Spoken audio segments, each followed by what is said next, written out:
Pues muy buenas tardes a todos. Estamos a unos momentos de comenzar nuestro conversatorio Reformas del Código Nacional de Procedimientos Penales 2021, que el Centro de Estudios de Posgrado trae para todos ustedes en el marco de la Jornada Nacional de Actualización Jurídica a Distancia. En esta tarde nos acompaña la doctora Erika Bardales Lascano y la maestra Irene Nayeli Méndez López, moderadas por el maestro Norberto Valle Valladares. En un minuto más, comenzamos.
Pues muy buenas tardes a todos. Sean ustedes bienvenidos. Estamos por comenzar nuestro conversatorio Reformas del Código Nacional de Procedimientos Penales 2021, que el Centro de Estudios de Posgrado trae para todos ustedes en esta tarde. En esta ocasión nos acompaña el maestro Norberto Valle Valladares, quien será nuestro moderador. Él es licenciado en Derecho con mención honorífica por la Universidad de La Salle. Cursó la maestría en Derecho Corporativo en la Universidad Anáhuac del Norte, así como la maestría en Derecho en la División de Estudios de Posgrado de la Facultad de Derecho de la UNAM, donde obtuvo el grado con mención honorífica.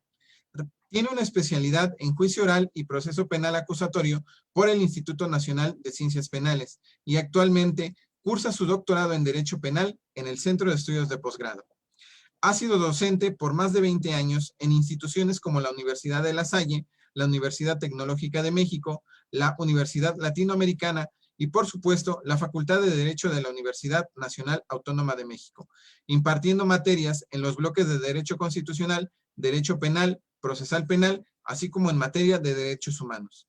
A nivel de posgrado, ha impartido clases en las especialidades en Juicio Oral y Proceso Penal Acusatorio en el Instituto Nacional de Ciencias Penales, así como en la maestría en Derechos Humanos, impartición de justicia y género del Instituto de la Judicatura Federal del Poder Judicial de la Federación. Y también es docente en Centro de Estudios de Posgrado, participando en maestrías en Derecho Procesal Penal y Juicio Oral Civil y Mercantil.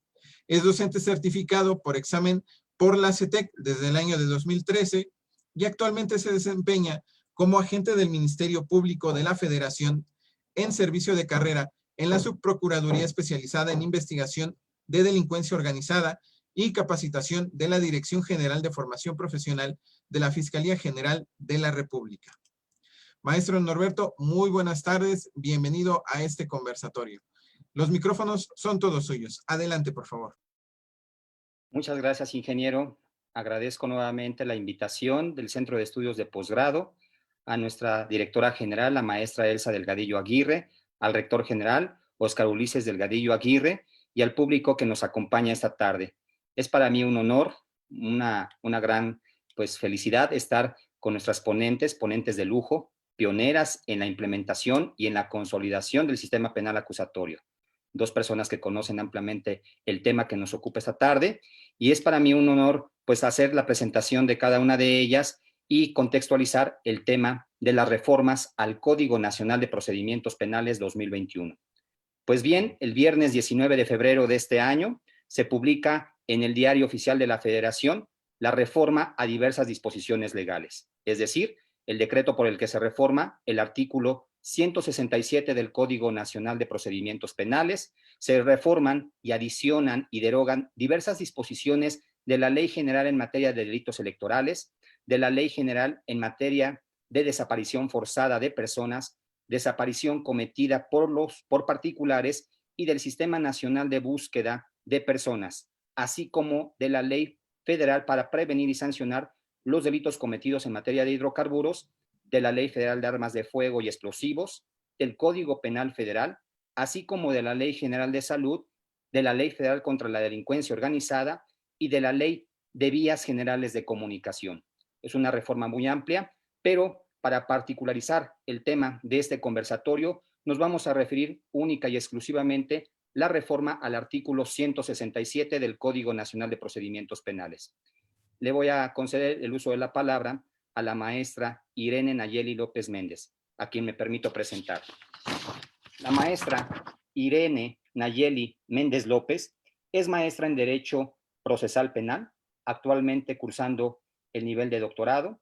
Es capacitadora certificada por la Secretaría de Gobernación para la implementación del sistema acusatorio en México, pionera y experta en la operatividad del sistema penal acusatorio. Se ha desempeñado como jueza de control y jueza de ejecución penal en el Poder Judicial del Estado de Oaxaca, desde agosto del 2007 al 31 de enero del 2015, aproximadamente 8 años. Hoy en día es parte de la Unidad de Implementación del Sistema Procesal Penal Acusatorio de la otrora Procuraduría General de la República, hoy Fiscalía General de la República, donde también ha participado tanto en la implementación como en la consolidación del sistema. Cuenta con amplia trayectoria, experiencia, trabajo y nivel académico en la Procuración de Justicia, tanto a nivel local, en diversas entidades federativas, como a nivel federal, dando capacitación a agentes del Ministerio Público de la Federación, como agentes del Ministerio Público del Fuero Común, así como cuerpos de policía, tanto federal, estatal y municipales. Ha participado en diversas instituciones en temas sobre etapa de investigación, etapa intermedia y etapa de juicio oral, como control de detención, formulación de imputación, solicitud de vinculación a proceso, etcétera. Ha brindado asesoría técnico-jurídica, apoyo y seguimiento en la integración de carpetas de investigación que han representado complejidad, soluciones tempranas de asuntos, hasta su judicialización. Y ha participado en diversos foros, talleres, congresos relacionados con la operatividad del sistema penal acusatorio, los cuales han organizado al interior de la Fiscalía General de la República, así como en diversas fiscalías y procuradurías de las entidades federativas de este país, en coordinación con instituciones como el CONACE, la Suprema Corte de Justicia de la Nación, televisoras nacionales y el Instituto Nacional de Ciencias Penales. Bienvenida, maestra Irene Nayeli Méndez López. Es un honor contar con su presencia y con su participación. Y bueno, la pregunta que le voy a formular para iniciar este conversatorio en esta tarde es cómo llegamos a esta reforma en cuanto al artículo 167 del Código Nacional de Procedimientos Penales, maestra. Muchas gracias por la presentación, maestro Norberto. Agradezco mucho la invitación a mi casa de estudios, el Centro de Estudios de Posgrado, CEP. Gracias por esta invitación, que para mí es una gran distinción. Buenas tardes a toda la plataforma Zoom, que en este momento nos sintonizan y que se tomaron un tiempo para escucharnos y para venir a atender este foro que hoy realizamos por conducto del Centro de Estudios de Posgrado. Mi admiración y reconocimiento siempre a la doctora Erika Bardales, mi catedrática en su momento y una persona a quien admiro bastante. Buenas tardes a todos. Bien, maestro Norberto, pues como usted bien lo plantea, ¿cómo llegamos a esta reforma? La verdad es que esta reforma que hoy venimos aquí a platicar, a dialogar, que fue publicada en el Diario Oficial de la Federación el 19 de febrero del presente año, es la tan mencionada reforma que tanto esperábamos, que no es más que la armonización que veníamos diciendo, precisamente de los ajustes al artículo 167 del Código Nacional de Procedimientos Penales, ¿sí? Es decir, ¿cuál es el antecedente a esta reforma? Bueno, pues no debemos dejar de lado y tenemos que hacer un recordatorio, a lo mejor muchos ya lo habíamos olvidado porque la verdad fue una vacatio legis que tenía que haberse dado a los 90 días de la implementación, o mejor dicho, de la entrada en vigor de la reforma del 12 de abril del 2019, en la cual se reformó precisamente el artículo 19 de la Constitución Política de los Estados Unidos Mexicanos, precisamente para aumentar una serie de delitos a los supuestos que ya estaban considerados en un catálogo que ya tenía el artículo, el precepto constitucional que le menciono, a los supuestos de la prisión preventiva oficiosa. Con motivo de la reforma constitucional que también antecedía precisamente de junio del 2008. Uno de los temas preocupantes, precisamente la reforma del sistema de justicia penal, que implicaba que todos los sujetos procesales ajustaran sus actividades en cuanto al respeto irrestricto a los derechos humanos, y que el tema era cómo transitar de aquel sistema de justicia penal en donde todas las conductas delictivas iban a ser objeto de la imposición de la prisión preventiva, porque era muy difícil hablar de diversas medidas cautelares.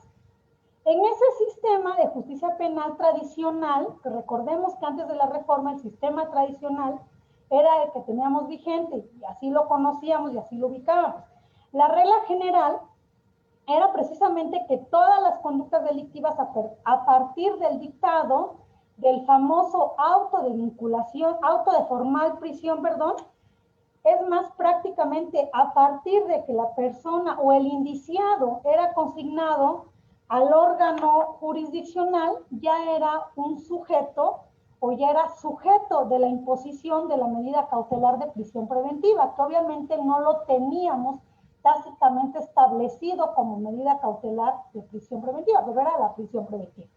Y era muy difícil pensar, obviamente, en una variante de esta medida cautelar, porque era la regla que teníamos por esencia, era la regla general, porque no había manera distinta de asegurar precisamente la permanencia de la persona a lo largo del procedimiento, que no fuera a mantenerlo precisamente sujeto a esta medida restrictiva de su libertad ambulatoria. Bueno, fíjense ustedes, sin embargo, cuando se viene la reforma de junio del 2008, estoy haciendo este preámbulo porque es necesario que hagamos la conexión, porque viene una reforma sobre otra y sobre otra, para que podamos llegar ahorita a esta que estamos ahorita aquí analizando. Cuando se viene la reforma de junio del 2008, una de las interrogantes, lo recuerdo claramente, fue saber si la prisión preventiva, si la medida de prisión preventiva seguiría siendo acorde o no a los fines que perseguía este nuevo sistema de justicia penal acusatorio, o en su momento, ¿verdad? Ya tienen varios años, el sistema que hoy tenemos, el sistema acusatorio.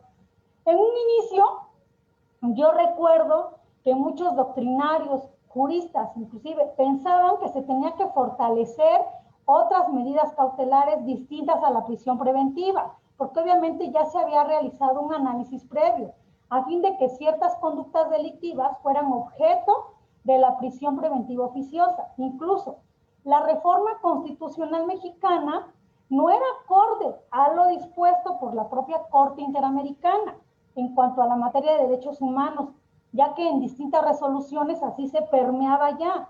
Inclusive, tampoco éramos muy acordes a lo dispuesto por la Convención Americana de Derechos Humanos y el Pacto Internacional de Derechos Civiles y Políticos. Sin embargo, se trató de poner sobre la balanza precisamente de ponderar cuáles serían los supuestos de procedencia de la prisión preventiva. E inclusive en su momento se habló de dos tipos, entonces se empezó a hacer una clasificación. Se hablaba de la prisión preventiva oficiosa, que no es más que aquella donde el juez está obligado a imponer la medida cautelar de prisión preventiva por la propia gravedad de la conducta que se le está atribuyendo al sujeto, al imputado. Y esto se puso en consideración si no era vulnerar precisamente el derecho a la presunción de inocencia. Desde luego que sí, como regla general de este procedimiento de justicia penal acusatorio. Pero por otro lado teníamos también, también se analizó el otro tipo, que era la prisión preventiva justificada, que en este supuesto, en un principio ustedes recordarán, no me dejarán mentir, que se estableció en el segundo párrafo también del artículo 19 de la Constitución Política del país un catálogo de delitos de prisión preventiva oficiosa. Este ya estaba previo a esta reforma que estoy mencionando del 12 de abril del 2019. Y esto al paso del tiempo, obviamente, tenía, en un principio así se concibió, tenía que ir desapareciendo porque era apostarle precisamente a un cambio total de un sistema que realmente fortaleciera en un primer momento el sistema al cambio, ¿no? Al sistema de justicia penal, que realmente pudiéramos tener un sistema que no solamente transitara en la cuestión de decir, vamos a dejar lo escrito para pasar a lo oral, pero que realmente fuera una cuestión que así se viviera, en donde realmente hubiera ese control horizontal entre las partes.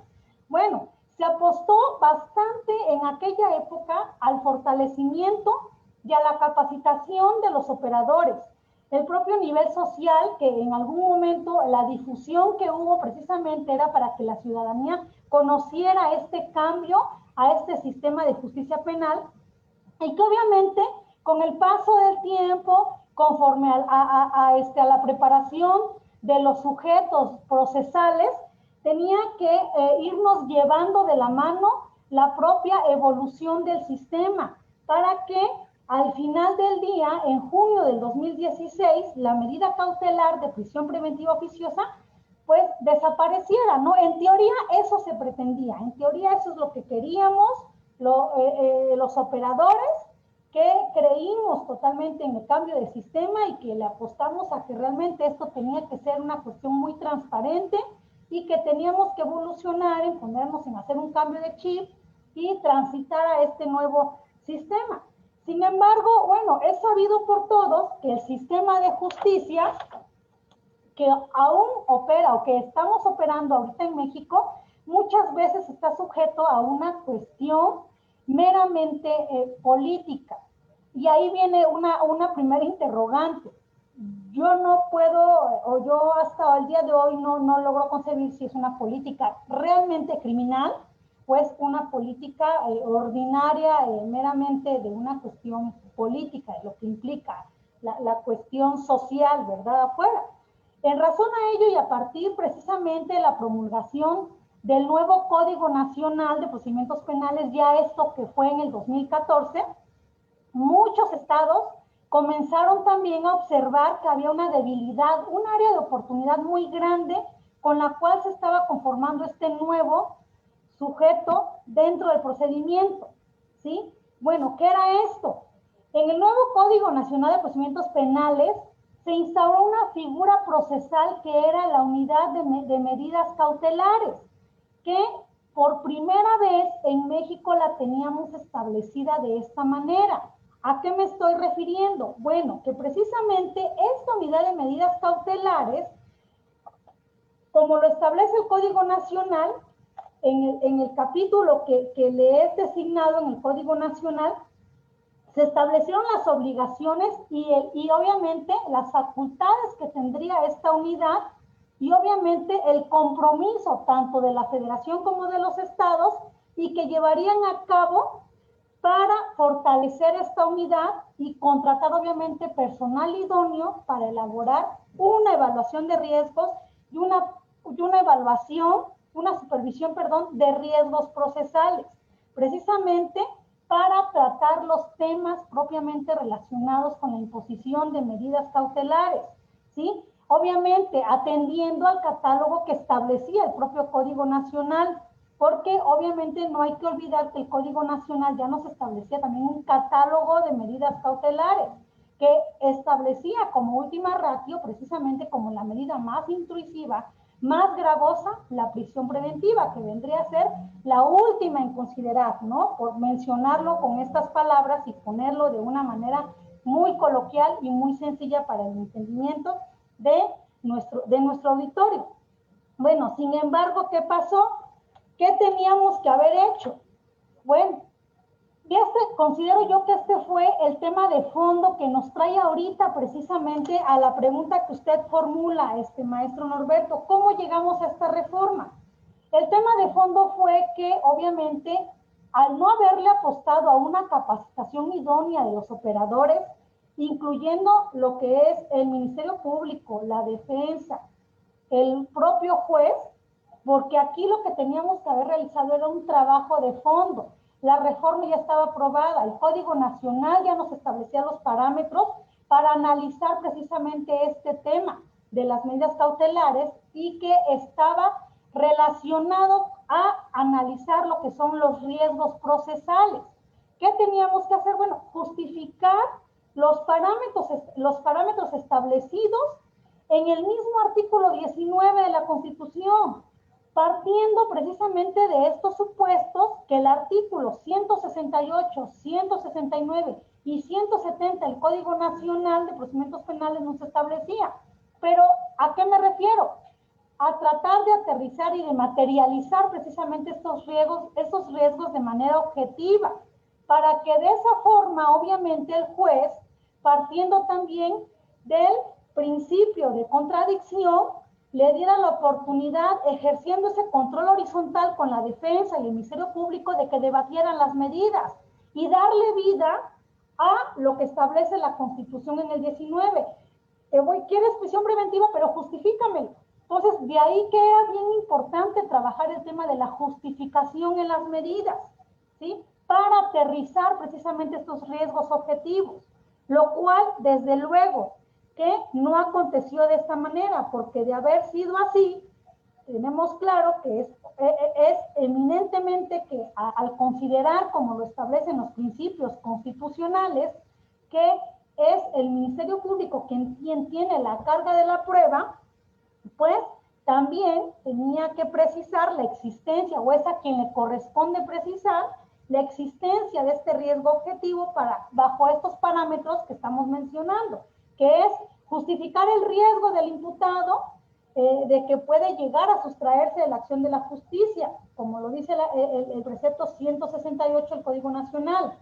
Cuando se tenga un riesgo de que el imputado no pueda llegar a presentar un peligro de obstaculización en el desarrollo de la investigación. Cuando se tenga un riesgo de que el imputado presente alguna afectación para la víctima, para el ofendido, para los testigos, inclusive para la comunidad.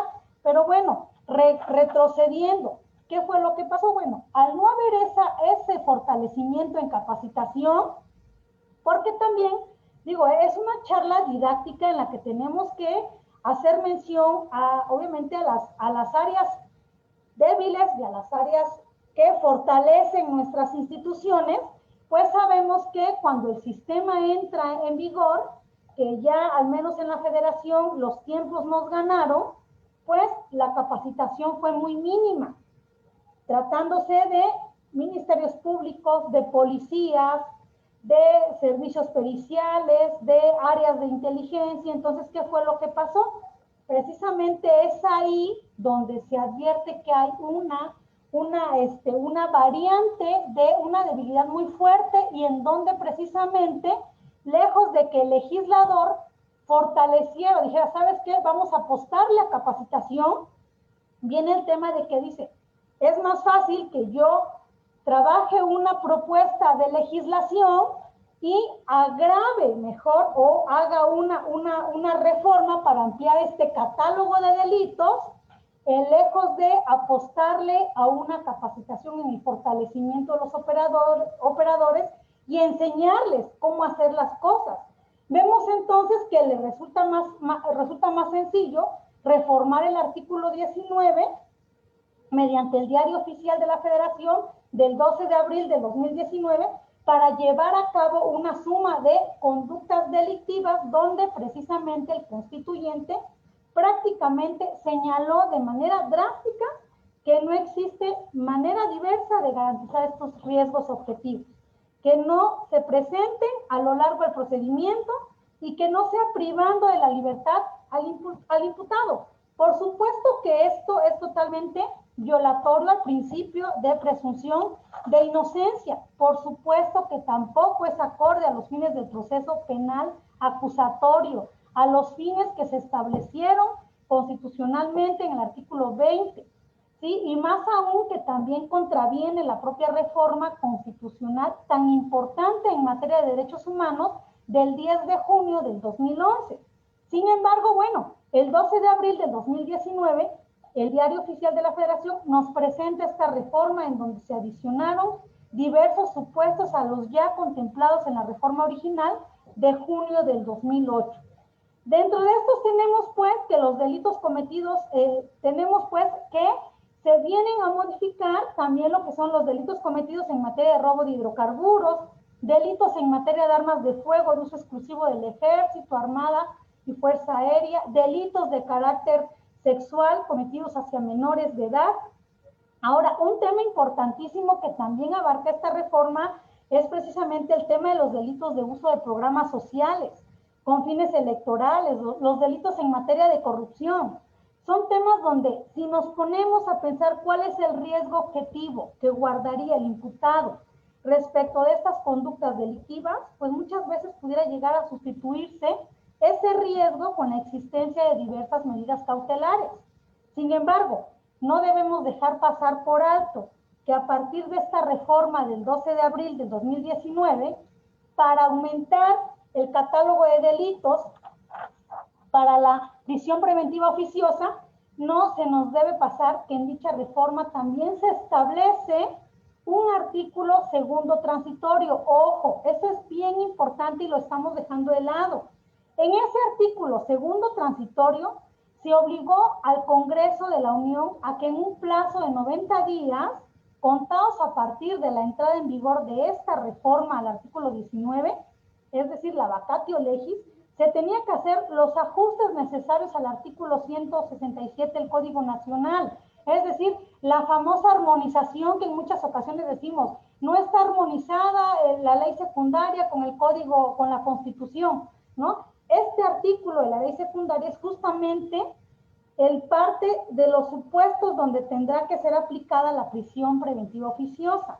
Sin embargo, fíjense ustedes, hay algo bien interesante, que esos 90 días de la vacatio legis pasaron y no hubo dicho ajuste al artículo 167 del Código Nacional.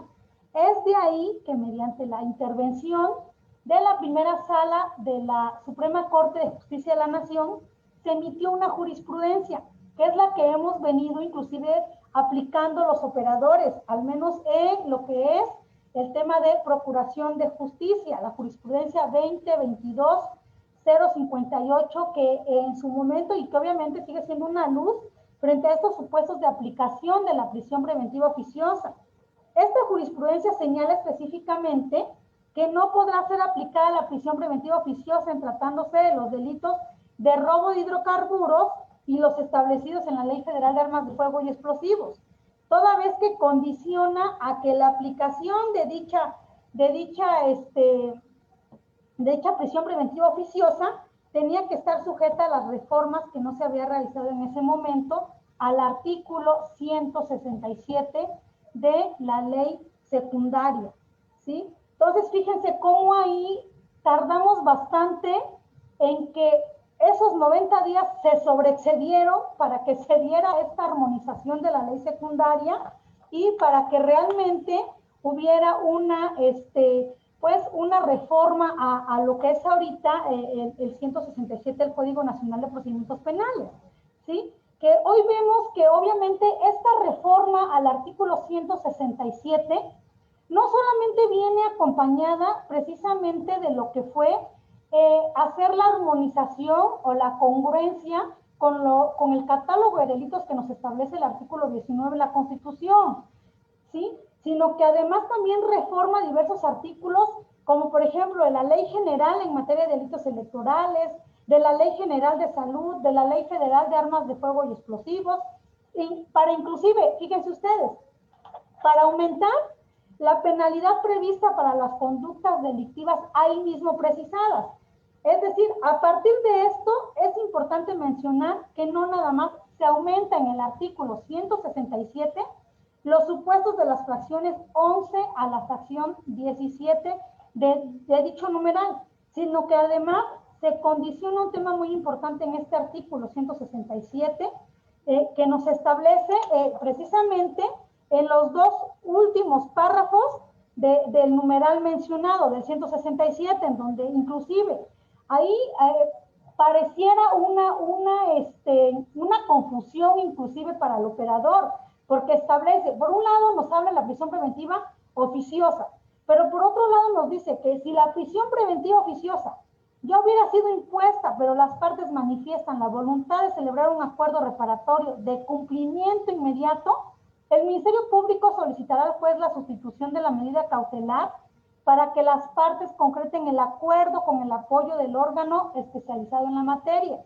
Sigue diciendo en el último párrafo, en los casos en los que la víctima o ofendido y la persona imputada deseen participar en un mecanismo alternativo de solución de controversias y no sea factible modificar la medida de prisión preventiva por existir riesgo de que el imputado se sustraiga el procedimiento o lo obstaculice, el juez de control podrá derivar el asunto al órgano especializado en la materia para promover la reparación del daño y concretar el acuerdo correspondiente. Ojo, porque pareciera que a la literalidad de su contenido de la norma, de estos dos párrafos que les mencioné, pareciera, o podríamos imaginarnos de primera mano y decir, bueno, prisión preventiva oficiosa, pero si hay acuerdo reparatorio, pues entonces la medida cautelar de prisión preventiva oficiosa, pues quedaría de lado, ¿no? ¿Por qué?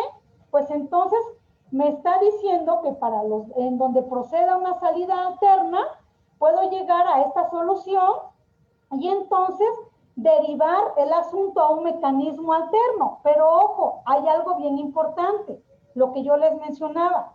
También, vuelvo a repetirlos, también se presentan reformas a los supuestos previstos en las leyes federales y generales.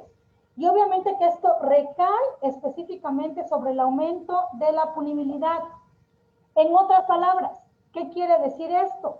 Quiere decir que si antes, en tratándose de un delito de portación de arma de fuego, antes de la reforma del 19 de febrero del presente año, era susceptible una suspensión condicional del proceso penal, a partir de la reforma presentada el 19 de febrero último, si partimos del aumento de la punibilidad, ¿cuál es la consecuencia? Bueno, que ya no es susceptible de una suspensión condicional del proceso penal, por lo que el imputado únicamente tendría dos posibilidades. ¿Cuáles? Bueno, al aumentarse esta punibilidad, ya no va a tener ese supuesto de una suspensión condicional. Entonces tendría que hacerle frente al juicio, o el segundo supuesto, que sería hacerle frente a una forma anticipada del procedimiento penal, que posiblemente sería el procedimiento abreviado. ¿Qué implica esto? Que el imputado se aguanta porque refiere ser inocente y no tendrá otra posibilidad que enfrentar toda la secuela del procedimiento bajo la medida cautelar de prisión preventiva, o en el segundo supuesto, que el imputado refiera que ya no aguanta la medida cautelar de prisión preventiva y como una forma de obtener de manera inmediata su libertad, someterse a un procedimiento abreviado. Obviamente, desde luego con anuencia, con que el Ministerio Público quiera también obviamente otorgarle, ¿no? Como una forma de obtener, de esta salida inmediata para obtener su libertad, aceptando desde luego la responsabilidad de la conducta que, digamos, no cometió, pero que es preferible para él, para obtener una reducción de pena y así probablemente hasta un sustitutivo de prisión, por poner un ejemplo, ¿no? Entonces, fíjense cómo podemos decir que ¿qué es lo que estamos alimentando con esta reforma? ¿O cuál es entonces el espíritu de esta reforma? ¿Por qué llegamos a esta reforma? Bueno, por algo bien sencillo. Porque para el legislador fue más cómodo ampliar este catálogo que apostarle al fortalecimiento de los operadores, a una capacitación adecuada, hacerle frente inclusive también al tema de impacto social. Obviamente que el impacto social no es generar impunidad, pero sí difundir obviamente cómo funciona el sistema, y lejos de ello, pues obviamente que acarrea definitivamente que la amplitud de este catálogo como una forma de decir, a ver, no vamos a generar impunidad, se amplió el catálogo de delitos porque sabemos que también para la sociedad muchas veces el castigo o la forma de sentirse en justicia recibiendo lo que merece es decir, pues en prisión, ¿no? Y obviamente que desde luego esto también acarrea otros temas que van a tener una consecuencia, porque entonces vamos a regresar al supuesto que teníamos en el sistema tradicional, que eran cárceles llenas, e inclusive hasta por robos mínimos, ¿verdad? De que tenían que estar en la cárcel, y que obviamente retrocedemos nuevamente al sistema tradicional, al tema de que obviamente ahí tendríamos también que hacer un análisis al 18 constitucional, porque si ahora vamos a tener cárceles llenas con la medida cautelar, que no es una prisión que tenga los fines de una pena, pero que obviamente en una cuestión lógica, pues las personas que van a estar cumpliendo con esta medida cautelar, pues van a estar también dentro ¿cómo se llama?, de la prisión, y entonces definitivamente que no estamos fortaleciendo el sistema de justicia penal, maestro. Gracias por la intervención. Muchas gracias, maestra Nayeli. Muy claro las puntualizaciones que usted ha referido, y como primera recapitulación de conclusiones, es importante resaltar las ideas que nos ha mencionado. No hay que perder de vista que esta reforma del 19 de febrero de 2021 tiene como antecedente la reforma constitucional de 12 de abril de 2019, en donde se modifica el catálogo de delitos previstos por el artículo 19 constitucional para efectos de la prisión preventiva oficiosa, y obviamente remontarnos al espíritu de la reforma constitucional en materia de seguridad y justicia del 2008 con la correspondiente vacatio legis, en donde la idea, el espíritu de esta reforma constitucional era ver a la prisión preventiva, ya sea oficiosa o justificada, como una medida cautelar más. También es importante mencionar que esta prisión preventiva oficiosa, como usted lo puntualizó muy claramente, pues se contravenía con el espíritu de los instrumentos internacionales en materia de derechos humanos, el Pacto de San José, el Pacto Internacional de Derechos Civiles y Políticos, y cuestionar evidentemente si esta idea de prisión preventiva iba acorde con el principio de presunción de inocencia. Obviamente, como usted lo señalaba, puntualizó claramente que es violatorio a este principio de presunción, es contrario a los principios del proceso penal acusatorio y contrario a la reforma constitucional del 10 de junio de 2011 en materia de derechos humanos. Ahora bien, usted lo refirió claramente también, que se está tratando más una cuestión política, como una política que quizás es una política de Estado ordinaria, y no más bien como una política criminal. Haciendo también la mención de que en el Código Nacional se crea por primera vez una medida de medidas cautelares para la supervisión de riesgos procesales, atendiendo precisamente al catálogo previsto en el artículo 19 constitucional y del 167, y que no se apostó, como usted lo mencionaba, a la capacitación de los operadores, sino estrategias de índole legislativo para tratar de abatir índices y apuntalar a la justificación de los riesgos objetivos.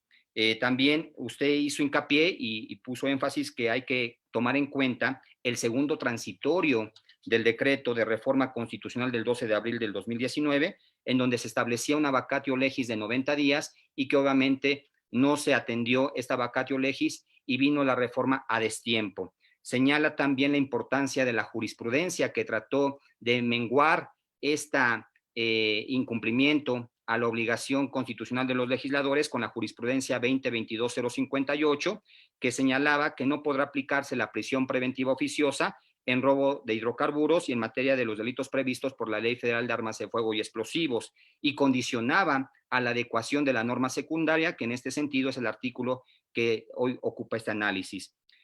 Reformas a los supuestos de las leyes federales, obviamente con el correspondiente aumento de punibilidad. A partir de la reforma del 19 de febrero de 2021, ya no habrá posibilidad a la suspensión condicional del proceso por el aumento de esta punibilidad. Y bueno, fue más cómodo, como usted lo menciona, ampliar el catálogo de delitos que apostar al impacto social y mejorar la capacitación de los operadores. Y usted puntualiza, hay una regresión al supuesto del sistema tradicional, sobrepoblar las cárceles y obviamente en lugar de dirigirse a un avance, a un progreso y obviamente a la consolidación del sistema, pues estamos hablando de políticas que nos llevan a la regresión. Esto como primeras ideas y bueno, tendrá una segunda oportunidad para explicarnos más a fondo algunas cuestiones de esta reforma del 19 de febrero del 2021. Muchas gracias, maestra Nayeli, por esta primera intervención. Y bueno, vamos a darle también el uso de la palabra a la doctora Erika Bardales Lascano, a quien me permito presentar esta tarde. La doctora Erika Bardales Lascano es licenciada en Derecho por la Universidad Nacional Autónoma de México, maestra en Ciencias Penales por investigación en el Instituto Nacional de Ciencias Penales, maestra en Juicios Orales y Sistema Acusatorio por la Escuela Jurídica y Forense del Sureste, maestra en Derecho Procesal Constitucional y Sistemas Orales por la Escuela Jurídica y Forense del Sureste, y doctora en Ciencias Penales y Juicios Orales por la Escuela Jurídica y Forense del Sureste, así como doctora en Derecho por la Universidad Nacional Autónoma de México. Ha realizado estudios de carácter internacional en el Instituto Superior de Derecho y Economía de la Universidad Complutense de Madrid en España, máster en Medios Alternos de Solución de Controversias por la Universidad de Barcelona y por el Tribunal Superior de Justicia de la Ciudad de México, además de contar con certificaciones internacionales, tanto por el Institute for Criminal Defense Advocacy del California Western School of Law en San Diego, California, y por el British Council de la Embajada Británica y el Instituto Nacional de Ciencias Penales, así como el Centro de Justicia de las Américas, CEJA, entidad parte de la Organización de Estados Americanos. Obviamente tiene una amplia trayectoria en el ámbito académico profesional, miembro de diversos claustros docentes, es autora de diversas publicaciones como el Sistema Penal Acusatorio y Juicio de Amparo, Casos Prácticos, Instituto de la Judicatura INACIPE, publicado por Flores Editor, y su libro Guía para el Estudio del Sistema Penal Acusatorio, sexta edición, Flores Editor, publicación del 2018, entre otras obras jurídicas. Ha participado en diversas obras colectivas y realizado contenidos académicos para diversas instituciones. Dentro del ámbito laboral, se ha desempeñado como investigador asistente en el Instituto Nacional de Ciencias Penales, en la Secretaría de la Suprema Corte de Justicia de la Nación, así como directora de cursos regulares en el Instituto de la Judicatura Federal. Ha sido directora académica y de profesionalización del Instituto de Formación Profesional de la Procuraduría General de Justicia del Distrito Federal y directora general adjunta de Estudios y Proyectos Normativos de la Secretaría Técnica para la implementación de la reforma penal en la Secretaría de Gobernación, donde participó como redactora del Código Nacional de Procedimientos Penales, así como la Ley Nacional de Mecanismos Alternativos de Solución de Controversias y la Ley Nacional de Ejecución Penal. Bienvenida, doctora Erika Bardales Lascano. Es un honor y un gusto tenerla aquí esta tarde en este conversatorio. Gracias, buenas tardes a todos y todas. La verdad es un gusto para mí encontrarme con grandes amigos, con Irene, con Norberto. Esto justo lo decíamos antes de salir al aire, es un conversatorio de amigos y además está toda la comunidad de CEP que gentilmente nos está siguiendo. Estoy viendo el seguimiento en live y yo también le mando muchos saludos, por supuesto, Hidalgo, Cancún, Estado de México, Guerrero, Chiapas, Oaxaca y otras entidades federativas. Nos escuchan de todo el país y la verdad que les agradezco el favor de su atención y de su tiempo. Es una maravilla. Pues miren, yo qué les puedo decir si Irene ha dado una conferencia magistral, francamente. Se aventó una conferencia magistral, no tengo nada más que hacer algunas anotaciones, unas reflexiones sobre este tema de la reforma al artículo 167 del Código Nacional de Procedimientos Penales y un poco para llevar a todo nuestro auditorio, digámoslo así, de una manera muy fácil, vamos a ver esto. Empecemos por, vamos a referirnos a la reforma, vamos a remontarnos un poco a esta reforma constitucional, ¿no? De hace tiempo, de junio del 2018, del 2008, perdón, 18 de junio del 2008, ya hace muchos ayeres.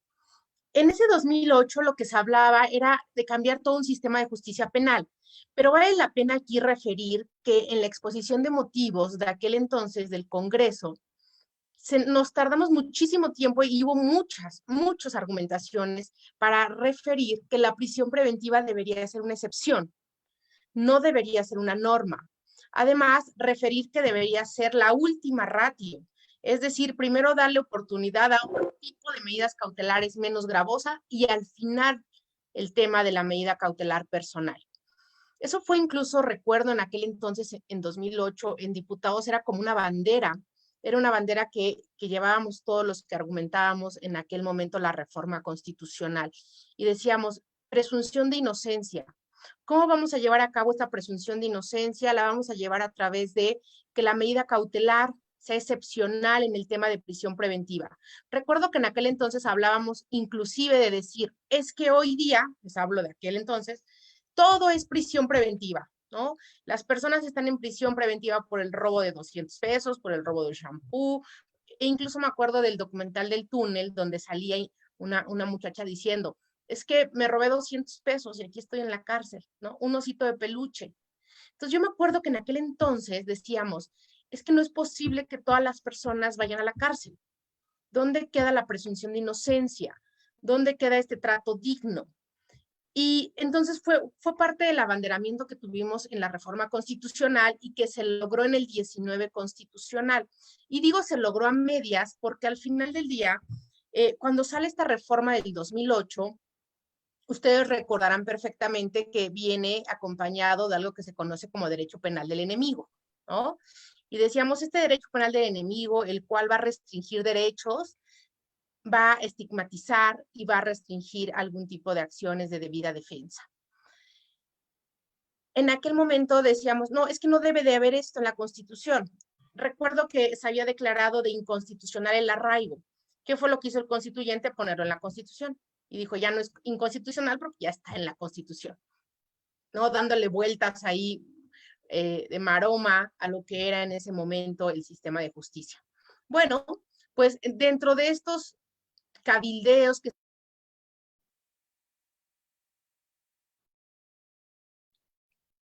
constitucional se sumaran ciertos delitos que tuvieran que ser de prisión preventiva oficiosa en atención a referir que era un poco intolerable para el Estado de Derecho la comisión o por lo menos la participación o la sospecha en determinados delitos.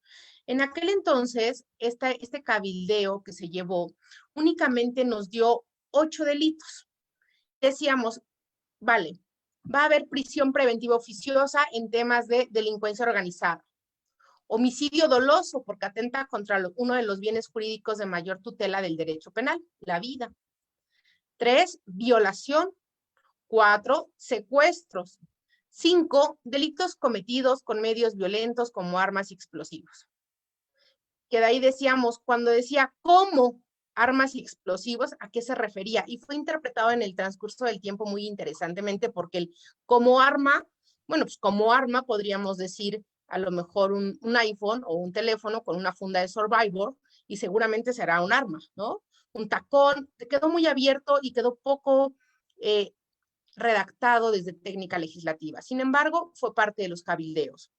Luego decía el 6, delitos graves que determine la ley en contra de la seguridad de la nación, pensando que la nación es esta parte del Estado más importante. El libre desarrollo de la personalidad y por último los de la salud. Esos 8 supuestos llevaron muchos esfuerzos de debate para que solo fueran esos y no fueran más, ¿no? Esto en 2008, y con eso se abanderó mucho del sistema de justicia penal. A lo mejor los que están un poco de mi edad se acordarán que fue parte de la bandera del sistema de justicia penal, ¿no? Intervención mínima, presunción de inocencia, que no todo fuera a la cárcel, etcétera. Y criticamos mucho en aquel momento que en la Constitución existiera este catálogo. porque decíamos que la Constitución no tendría por qué ser un código o un catálogo, sino tendría que ser solamente una referencia de normas que pudieran generar este resguardo de los derechos en la Constitución. Pero bueno, pues quedó ahí y no había mucho que hacer. Después, así se fue llevando desde 2008 hasta que llegamos al 2019, o sea, 10 años después, ¿no? 10 años después, y entonces el constituyente nos dice, ¿saben qué? Y les hablo de estos 10 años porque justo cuando estaba viendo el debate para el debate del Congreso para la reforma constitucional del artículo 19 constitucional de abril del 2019, recuerdo que decía uno de ellos, no voy a decir el nombre, pero decía uno de ellos, bueno, es que el sistema no funciona, ¿no?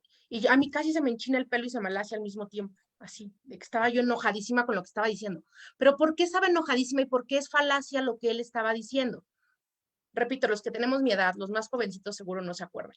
Pero ustedes recuérdense que la reforma salió en 2008, pero no significa que a partir de ahí hubiese funcionado, ni tampoco a partir de ahí se hubiese implementado de manera armoniosa en el país, sino que empezaron las entidades federativas, Oaxaca, Estado de México, Chihuahua, a ir trabajando el tema del sistema de justicia penal. Y cada quien lo hacía como nos daba a entender la razón en aquel entonces, ¿no? Y una razón siempre pensada en una buena voluntad. En ese sentido, no logramos tener una homologación de procesos, sino hasta la publicación justamente del Código Nacional de Procedimientos Penales, que Norberto nos va a decir ahorita que está por cumplir añitos, ¿verdad? Exactamente, mañana cumple 7 años. Que se publicó, exacto. Entonces, mañana cumple 7 años que se publicó el Código Nacional. Su publicación fue del año del 2014. ¿Sale? Entonces, fíjense, del 2008, que fue la constitucional, 9, 10, 11, 12, 13, 14. 6 años después, logramos tener un Código Nacional. ¿Esto qué significa? Significa entonces que esos 6 años tampoco funcionaron como para ver si la reforma estaba o no estaba funcionando, si requeríamos o no requeríamos de una prisión preventiva oficiosa, que tuviera más delitos, menos delitos, etc. Cuando sale el código, te acordarás, Irene, de aquellos debates en el Senado, cuando sale el código en el 2015, decimos, ya la hicimos, ya hay código. Pero resulta que tenía que estar alineado a una declaratoria de entrada en vigor, ¿no? Y entonces esa declaratoria de entrada en vigor la iba a ir haciendo cada entidad federativa como pudiera y como quisiera, y la federación también como pudiera y como quisiera. En ese sentido, nos vamos a dar cuenta que cumplimos la vacatio legis de los 8 años que nos daba la reforma constitucional de junio del 2008, y la cumplimos en 2016. ¿Estamos de acuerdo? Entonces, en 2016 es cuando efectivamente podemos decir que entró el sistema de justicia penal acusatorio con un código nacional en todo el país. Antes de ello, por supuesto, tenemos experiencias valiosas, tenemos implementaciones valiosas, pero si queremos realmente medir el sistema, estamos hablando que hay que medirlo de junio del 2016 para adelante, ¿cierto? Entonces, bajo esa premisa, de junio del 2016, 17, 18, 19, o sea, a los legisladores les tomó solamente 3 años decir que necesitábamos aumentar la prisión preventiva. Yo quisiera preguntar algo, y justamente de este tema a mí me invitaron a hablar en el Senado cuando estaba la reforma constitucional. Y el senador que me invitó me dijo, Erika, ¿puedes venir y hablar de esto? Y le dije, si eres mi amigo, no me pidas que hable a favor. Si eres mi amigo y me estás invitando académicamente, vas a aguantarte a lo que diga. Y me dijo, me aguanto, ven por favor al Parlamento abierto. Dije, órale, ahí voy. Voy al Senado, platico en el Senado y yo los cuestioné mucho porque les dije, no voy a decirles si están bien o están mal. Al contrario, como ciudadana vengo a preguntarles, ¿en qué basaron su decisión? ¿Cuáles son sus datos? ¿No? Ahora que está de moda. ¿Cuáles son sus datos para decir que no está funcionando el sistema? ¿Cuáles son sus datos para decir qué delitos voy a aumentar y cuáles no? ¿Cuáles son sus datos incluso para decir cuáles deberíamos bajar? ¿No? O por qué aumentar unas penas y por qué otras no, o por qué aumentar una u otra. Entonces, cuando fui al Senado en aquel entonces, yo les dije, más que decirles si están correctos o incorrectos, porque también fui mesurada, le dije, díganme en qué están fundamentando esto, ¿no? Y francamente no me pudieron contestar. Y creo que hasta hoy en día, si esa fuera una tarea para todos los que estamos escuchando esta conversación, diríamos, ¿y en qué se fundamentaron? No me cansé de ver el día, de verdad, el debate, la sesión de publicación, de aprobación, y decían esta parte de que no sirve el sistema de justicia penal, y lo siguen diciendo algunas personas. Y entonces yo siempre me reflexiono, ¿en qué te basas? ¿Cuál es tu diagnóstico? ¿Cuáles son tus indicadores? ¿Qué mediste para tener ese resultado? ¿No? Si no los tienes, entonces es como dice Irene, es simplemente política, es simplemente demagogia, es simplemente el voto que necesito, pero no significa, entonces no vengas a decirme que es por culpa del sistema, sino venme a decir que no, otro discurso que puedas abonar o que puedas sustentar con argumentaciones, pero no ese. ¿Me dejo entender? En ese orden de ideas, entonces, en esta reforma del 12 de abril del 2019 a la Constitución, se aumenta 10 delitos. O sea, el legislador dice que vaya a prisión preventiva oficiosa, abuso o violencia sexual contra menores, feminicidio, trata de personas, robo de casa habitación, uso de programas sociales con fines electorales, corrupción tratándose de los delitos de enriquecimiento ilícito y ejercicio abusivo de funciones, robo al transporte de carga en cualquiera de sus modalidades, delitos en materia de hidrocarburos, petrolíferos o petroquímicos, delitos en materia de desaparición forzada de personas y desaparición cometida por particulares, delitos en materia de armas de fuego y explosivos de uso exclusivo del Ejército y la Fuerza Aérea. De una primera lectura, tal vez todos podríamos decir, pues está muy bien porque son delitos muy graves, ¿no? Está bien, qué bueno que lo hicieron. Muy bien. Si esa es la perspectiva y ese va a ser, digámoslo así, la hipótesis o el argumento, entonces hay que esperar otras cosas. Me explico. Yo le decía en aquel entonces y lo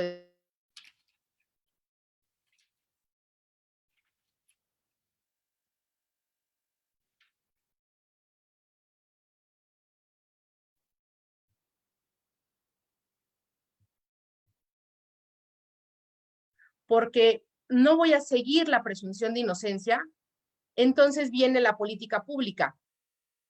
¿Qué o cómo vas a tratar a las personas que están en el centro penitenciario? No sé si me dejo entender, pero es un poco desde el punto de vista de los derechos humanos. Si vas a meter a todo el mundo a la cárcel, como es el caso, y vas a violentar la presunción de inocencia, que es un derecho humano, entonces también tienes que sopesarlo con el trato que le vas a dar en prisión. ¿Por qué con el trato que le vas a dar en prisión? Para nadie que se dedica al penal es extraño que en una celda pueden dormir hasta 20 o 25 personas, cuando es para 4. ¿Qué tipo de medidas vas a tener en centros de reclusión, en tanto educación, a lo mejor, aunque no sea una sentencia todavía, en tanto salud, en tanto deporte, en tanto mujeres con hijos, mujeres embarazadas? ¿Qué tipo de elementos vas a generar para que entonces, si todos van a ir a prisión, les des un trato digno en la prisión? ¿Vale? Eso me parece que es un elemento fundamental en el tema de la prisión preventiva. Les repito, parecería que los delitos lo justifican porque son delitos muy graves, si queremos usar esa expresión. Pero les voy a decir otra cosa. ¿Qué pasaría, por ejemplo, si también volteamos a ver cómo investiga el Estado? O sea, tenemos protocolos para investigar uno de esos delitos tan graves como es el feminicidio. No. ¿Tenemos protocolos para investigar la trata de personas? A lo mejor ahí más o menos le vamos entrando, pero incluso existe la resolución de la ONU número 24, el cual establece al Estado mexicano que debe existir en el ámbito pericial todo un tema de protocolos para investigar determinados delitos y que además debe ser independiente e imparcial. Entonces, bajo ese supuesto, yo diría, si vas a decirle a una persona feminicidio, voy a restringirte tu presunción de inocencia y te voy a meter a la cárcel, entonces Estado, a cambio dame un trato digno y de derechos humanos en un centro penitenciario y dime que tienes elementos y eficiencia en la investigación. Porque de lo contrario me voy a quedar en la cárcel muchísimo tiempo hasta que el proceso de o arroje algo, mientras a lo mejor están o no investigando si es o no un feminicidio, si fui yo o no fui yo, etcétera. ¿Me dejo entender cómo tendría que ir de la mano de políticas públicas que hicieran efectivo esto? Eso es por un lado. Y ahora, ¿por qué es tan grave? ¿Por qué es tan grave este tema de que exista la prisión preventiva oficiosa en el tema constitucional? Es gravísimo porque lo voy a decir con todas sus palabras. Le quita al juez la posibilidad de pensar. Le quita a las partes la posibilidad de argumentar. Así. O sea, el juez le dicen, no pienses, no razones, no valores. Si es este delito, solo con la clasificación jurídica, directo a prisión. Entonces, ¿para qué queremos jueces? ¿Y por qué no nos evolucionamos a un juez mecánico o electrónico? Si le estás quitando la facultad más importante del órgano jurisdiccional, que es el razonamiento.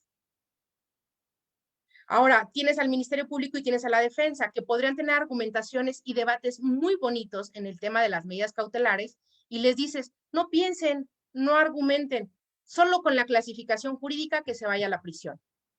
Me dejo entender por qué es tan importante, no nada más violenta la presunción de inocencia, sino que le quita el efecto y le quita la atribución jurídica que todo abogado tenemos, que es razonar, argumentar, pensar, analizar. En ese orden de ideas, quiero decirles que, bueno, de esta modificación de abril del 2019, efectivamente ya nos lo refirió maravillosamente Irene, salió la jurisprudencia, pero a mí me gustaría que supieran por qué salió esta jurisprudencia. Esta jurisprudencia salió porque resulta que justo lo que les estoy diciendo, el tema razonar, el tema pensar, el tema ser medio abogaditos, ¿no? Fíjense, salió de una contradicción de tesis, donde un tribunal dijo, digámoslo así, el supuesto A, un tribunal dijo, ya es reforma constitucional, que se aplique directamente. Primero la Constitución antes que todo, ¿no? Y ya está en la Constitución. Aplico el 19 constitucional. Y la postura B de otro tribunal fue decir, bueno, yo creo que hay una antinomia constitucional. Y ahí entra un tema bien interesante, las antinomias constitucionales. Y dice, yo no me voy a enfocar al 19, me voy a enfocar al primero constitucional. Y el artículo primero constitucional, segundo párrafo, dice que en materia de derechos humanos se va a interpretar la ley de conformidad a lo que más favorezca a la persona. Y entonces la segunda postura del tribunal dijo, me voy a ir a interpretar el artículo primero constitucional. Y entonces, en atención a los derechos humanos, lo que más le beneficia a la persona no es la Constitución, es el Código Nacional. Y por lo tanto voy a aplicar el Código Nacional y ahí no dice que sea de prisión preventiva oficiosa. Fíjense qué bonito razonamiento del órgano jurisdiccional, ¿no? Porque uno argumentaba el 19 y la supremacía constitucional y otro argumentaba el primero constitucional, los derechos humanos y decía, dejo de aplicar la Constitución para aplicar el Código Nacional porque es el que más le favorece. Qué bonito, porque eso es un razonamiento de control de convencionalidad, que es mucho de lo que hemos estudiado en estos últimos meses o años respecto de derechos humanos y debido proceso. Entonces, se va a la corte estas dos posturas y gana en la corte la que dice, vámonos por el primero constitucional, vámonos por el derecho humano, por el control de convencionalidad, lo que más le favorezca. Entonces, mientras no exista reforma a la Constitución, en delitos de hidrocarburos, que era el tema específico de la contradicción, vamos a aplicar directamente el Código Nacional y luego ya por analogía, por beneficio, nos decía Irene, pues ya se aplicaba en muchos delitos, ¿no? Antes de que hubiera la reforma al Código Nacional. Ahora sí que hicimos lo de Bimbo, le encontramos la forma, ¿no? Le encontramos la forma de aparecer sin violar la norma. Y está bien padre porque eso es un antecedente que dice que cuando se ponga en conflicto una antinomia constitucional que tenga que ver con derecho penal del enemigo, entonces el primero constitucional siempre podría ganar. Y ahí estamos hablando tal vez de un arraigo, de una prisión preventiva oficiosa, de conocer el nombre y datos de mi acusador, de muchas restricciones que están en la Constitución por el derecho penal del enemigo, ¿no? Entonces es un muy bonito antecedente, les sugiero que lean el engrose, que termina efectivamente en la jurisprudencia ya referida por la doctora Irene, ¿sale? Entonces, bueno, la Corte, les digo, nos pasó lo calosito bimbo y le encontramos forma, y dijo, chin, pues ahora ¿qué voy a tener que hacer? Apurarme en el tema de la aprobación. Y es por eso que se aprueba en el Senado y ya la encontramos publicada y ahora sí es una norma vigente, tanto en el Código Nacional como en la Constitución, desafortunadamente. Y esto es muy triste porque recuerden que hay criterio de la Suprema Corte de Justicia de la Nación que establece que si la disposición está en la Constitución, prevalece la Constitución. Es un criterio bastante triste porque a lo mejor diríamos, ¿por qué no hago el juego de convencionalidad, pero ahora no Constitución Código, sino Constitución Tratado Internacional? Créanme que le va a ganar el Tratado Internacional a la Constitución, ¿no? Pero la Suprema Corte de Justicia de la Nación sacó jurisprudencia en la que dice, cuando exista esta dispar entre un tratado o un análisis de tratado convencional y constitucional, lo que se va a aplicar es lo que diga la Constitución por la supremacía constitucional. Entonces, nos dejó atorados. Entonces, todo va para prisión preventiva oficiosa. Entonces, ¿qué va a pasar? No piensen, no se preocupen. Con que se dé la clasificación jurídica, la persona se va al bote. Qué triste, ¿no? Qué triste, porque al final del día, si bien es cierto que a veces somos contrapartes, porque unos son MPs, otros son defensas, otros son asesores jurídicos, también es cierto que cuando estudiamos derecho, siempre pensamos en defender las causas justas. Y por eso nuestro trabajo lo hacemos pensando que lo hacemos en justicia. Y entonces de plano llegar y decir, pues ni modo, compa, que te vaya bonito y no te maten por allá. Si me explico, está bastante triste. Vale, en ese orden de ideas, entonces nos vamos a dar cuenta por qué es tan trascendente el tema de generar o de darnos cuenta qué podríamos o qué no podríamos hacer en la prisión preventiva. Pero tengo una buena noticia, no solo traigo malas noticias. Tengo una buena noticia y la buena noticia es que si observamos esta reforma en el Diario Oficial de la Federación, a mí me encanta el transitorio número 4.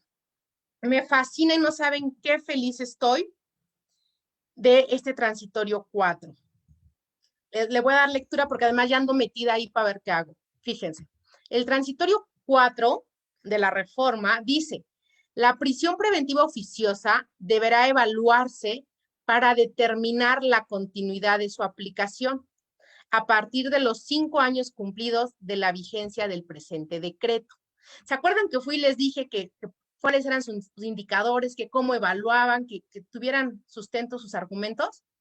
Pues me concedieron este artículo 4 transitorio. Y yo fui la más feliz del mundo. Y dije, bueno, así se habla, ¿no? Me concedieron este 4 transitorio que dice que se va a evaluar si debe o no continuar la aplicación de la prisión preventiva oficiosa. Y da 5 años. Bueno, esperemos, ¿no? Ahora esperemos, porque ya pasaron 2 y pues, hay que ver si ahorita se generan las mesas de trabajo.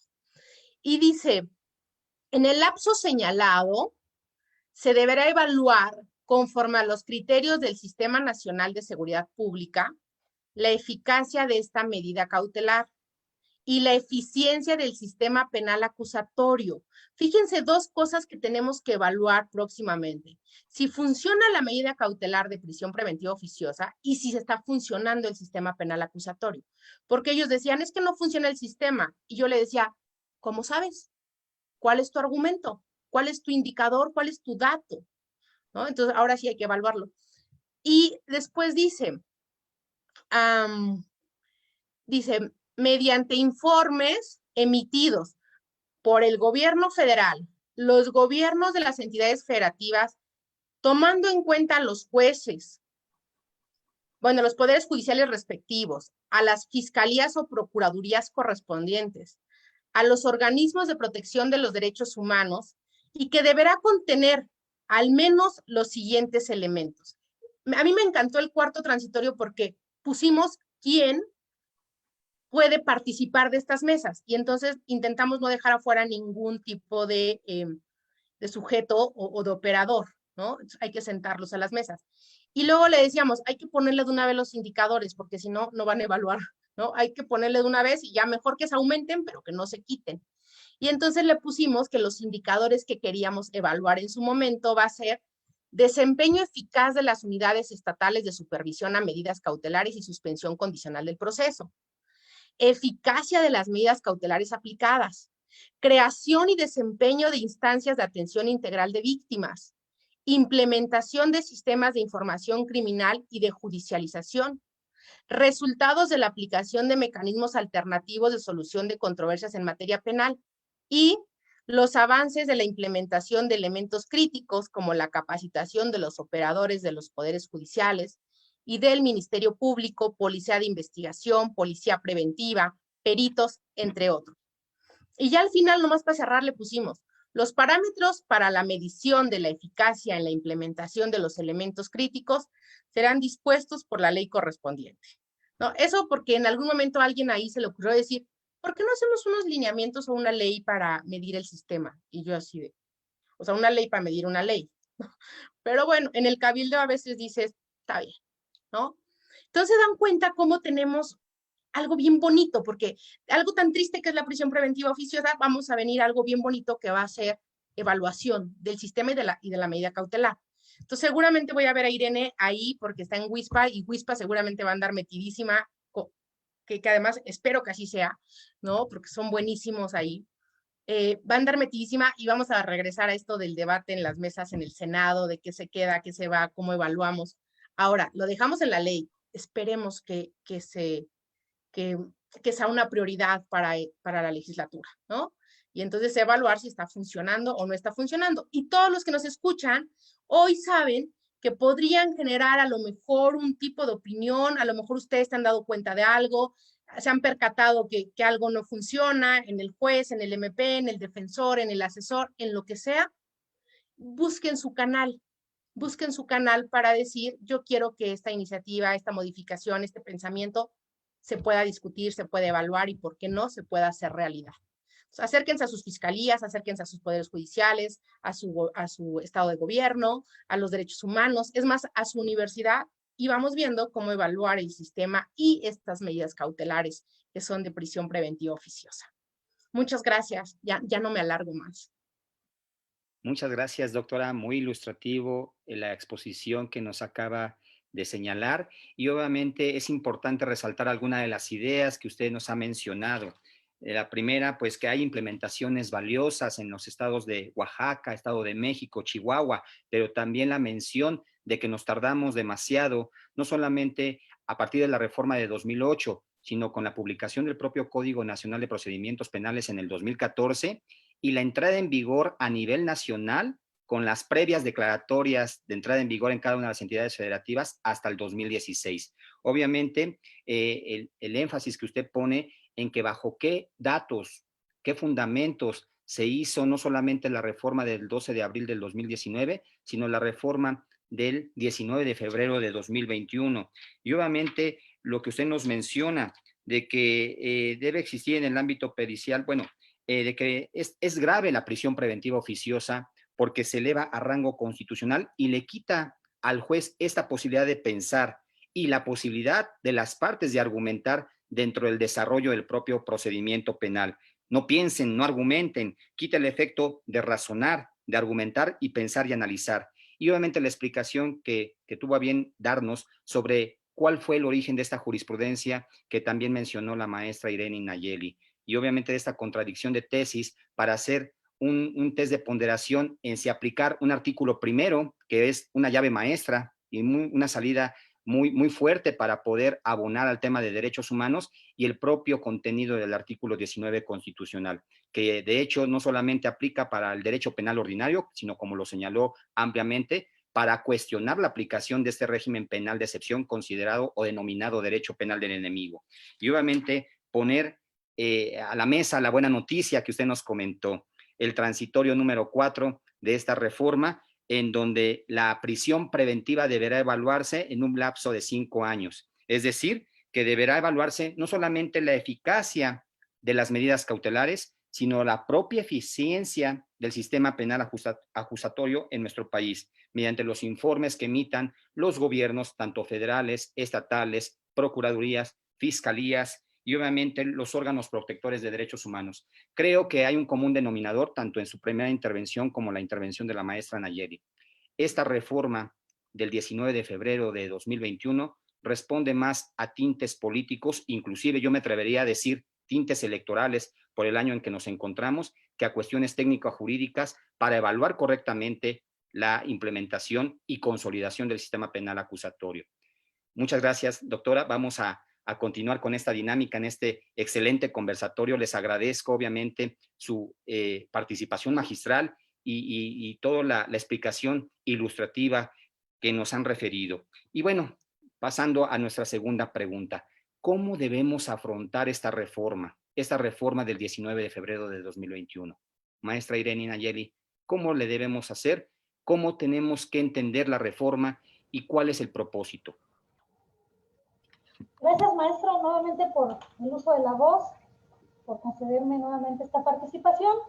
Yo creo que algo bien interesante que dijo la doctora Erika es que, bueno, aún tenemos una esperanza, ¿verdad? Digo, para los que amamos el sistema y que estamos convencidos que no es el sistema, ¿no? Sino que realmente es una cuestión de que tenemos que seguirnos preparando y que tenemos que invertirle al fortalecimiento de los operadores desde la trinchera en la que se encuentren.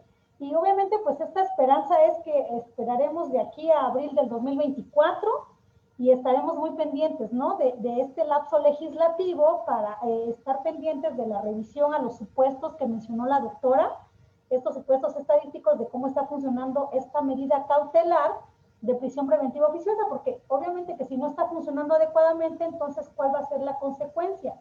¿No? Si se planteó esta reforma el 12 de abril del 2019 y que era específicamente evitar la impunidad que se venía generando en estas conductas delictivas, que se sumaron al precepto constitucional, pues entonces sería un objetivo no logrado y en consecuencia habría entonces que modificar nuevamente dichos supuestos acorde a otros planteamientos más objetivos y acorde al derecho internacional entonces, ¿no? De los derechos humanos, o desaparecer dicha medida cautelar de prisión preventiva oficiosa. Digo, habríamos que plantear lo que yo considero que, digo, si vamos en retroceso, pues creo que jamás quitaríamos la prisión preventiva de ser de esta manera. Sin embargo, habríamos que esperar qué va a suceder ahora. Digo, como todo, ¿no? Esperábamos la vacatio legis y la reforma al 167. Ahora tendremos una nueva meta. ¿Qué va a pasar en abril del 2024 cuando se evalúe cómo está funcionando? ¿Realmente terminamos con la impunidad? ¿Cómo estamos trabajando? ¿Cuáles han sido los resultados? ¿No? Considero que tenemos que analizar bajo la lupa esta reforma constitucional del 12 de abril del 2019, que obviamente trajo como consecuencia esta reforma. Pero hay algo bien interesante que a mí también me llamó la atención de lo que decía la doctora Erika. Hay medidas, hay delitos en los que se plantea la medida cautelar de prisión preventiva en función al bien jurídico. Entonces aquí ya entramos, creo que en un tema confuso, porque entonces está previendo o está tutelando el bien jurídico o estamos previendo el riesgo procesal, ¿no? Se entiende que en un inicio la reforma o lo que previene precisamente la medida cautelar, porque obviamente que continúa siendo una medida, es una medida cautelar y tenemos que verlo así, una medida cautelar que tiene temporalidad. La misma Constitución estableció que la medida cautelar tiene como máximo que imponerse por 2 años, ¿no? Sin embargo, en la práctica vemos que no es así. Vemos, inclusive, esta tendría que alargarse a menos que sea por una cuestión del ejercicio de defensa. Y en muchos casos aún así se sigue alargando. En teoría, la Constitución dice que pasando los 2 años de no cumplimentarse, de no resolverse en definitiva la situación jurídica de la persona, y si no es por el ejercicio de un derecho de defensa, tendría que modificarse la medida, obviamente no dejarlo en libertad, pero sí modificarla por otra, ¿no? En teoría vemos que en muchos asuntos que se politizan no es así, la medida sigue prevaleciendo. Entonces ahí hay una vulneración de derechos, pero bueno, aquí tendríamos también que analizar cuál es la finalidad de la medida. Considero que procesalmente es el riesgo, ¿no? Verificar que efectivamente el imputado comparezca a los fines del proceso, por el riesgo de fuga, porque representa un obstáculo para la víctima, porque puede complicar el procedimiento. Sin embargo, también vemos que hay delitos que obviamente se establece la prisión preventiva en función al bien jurídico que establece. Eso es por un lado. Por otro lado, en cuanto a la pregunta que usted formula, maestro, ¿qué va a suceder? ¿Cómo vamos a afrontar la medida? Bueno, tendremos que analizarlo desde la trinchera en la que nos encontramos. A lo mejor, siendo defensa, podemos decir, pues el Ministerio Público ya la tiene muy fácil, ¿no? Simplemente va a solicitar al juez que la imponga de oficio. Y como decía la doctora Erika, desde luego que la reforma, podríamos decir que a la literalidad de su contenido obliga al juez a decir, pues ya no pienses y simplemente porque la Constitución y el Código Nacional de Procedimientos Penales te están dando la pauta de que es oficiosa, puedes imponerla. Sin embargo, yo considero que aquí el tema de cómo vamos a afrontar la medida va a ser una cuestión de que partiendo de ese control horizontal que ejercen las partes, sea el Ministerio Público de Defensa, tenemos que, vamos a requerir, mejor dicho, de jueces valientes que realmente quieran realizar, pues obviamente, hacer un control convencional, ¿no? Y analizar, y no únicamente quedarse únicamente con lo que establece la Constitución y a rajatabla decir porque lo establece la Constitución, pues ya no voy a hacer una valoración de fondo o una valoración conforme a los tratados internacionales o una interpretación conforme a cada caso en particular, ¿no? Yo creo que aquí vamos a requerir realmente de jueces valientes que realicen esta valoración dándole o privilegiando, mejor dicho, la reforma constitucional de junio del 2011, ¿no? Partiendo de lo que establece el artículo 1 de la Constitución en relación con el artículo 133, que por cierto, también por ahí considero que ya el tema de la pirámide kelseniana pues queda de lado, porque a mi criterio considero que la Constitución no está por encima de los tratados, ¿no? México es parte de los tratados y a lo mejor en ese afán de firmar los tratados, a lo mejor como vulgarmente decimos o coloquialmente decimos, firmamos algo que no leemos, pero somos parte de ellos. Y obviamente que esto va a traer muchas consecuencias. ¿Qué va a pasar de ahora en adelante con estas reformas? Pues vamos a tener lo que teníamos en el sistema tradicional, muchos amparos, porque dicen, ¿no? Primero, para que puedas tú estar o verte en la función del Ministerio Público, también tienes que hacer empatía y no dejar de lado que antes de ser servidores públicos, pues somos ciudadanos. Y como ciudadanos, obviamente, al estar en los zapatos de la persona que está haciendo, a quien se le está aplicando precisamente esta medida o quien está haciendo,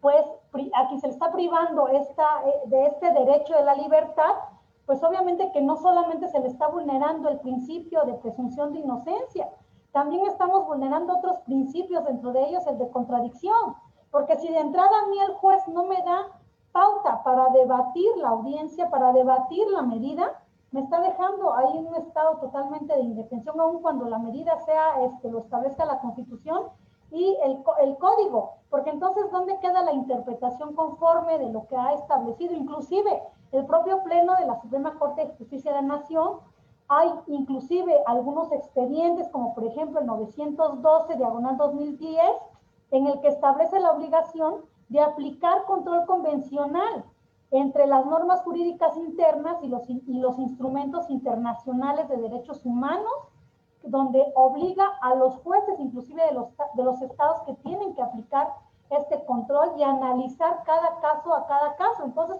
será el juez quien nos tendrá que dar la pauta.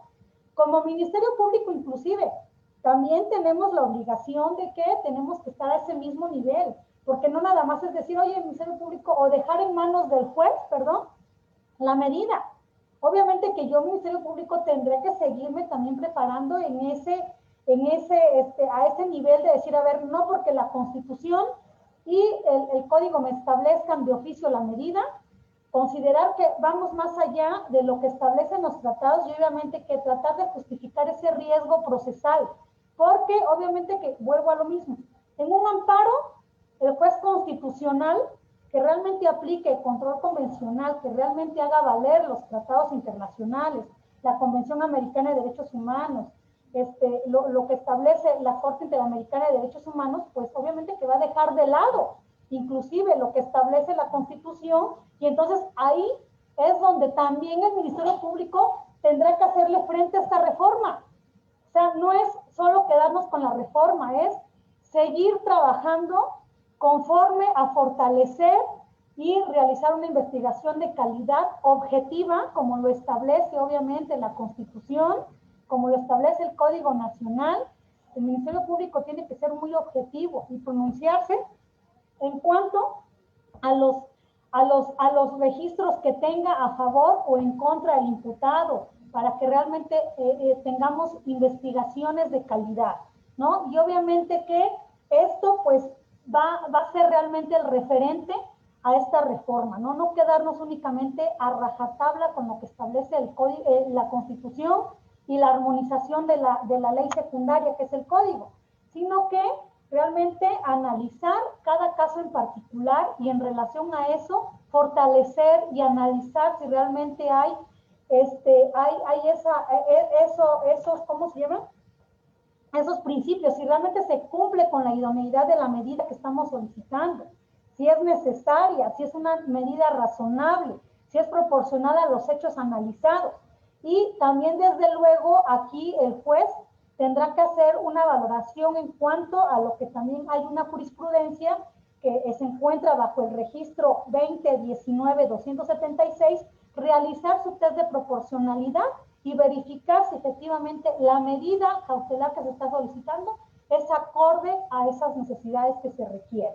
Entonces, yo considero, maestro, que no podemos quedarnos con lo que establece únicamente la reforma, tendremos que sentar precedente desde la trinchera en la que nos encontremos, seamos ministerios públicos, seamos defensores, y más aún, como jueces, requerimos jueces valientes, tanto de los estados como jueces de control de la federación, que realmente ponderen la necesidad de estas medidas y que hagan una interpretación conforme a cada caso en particular.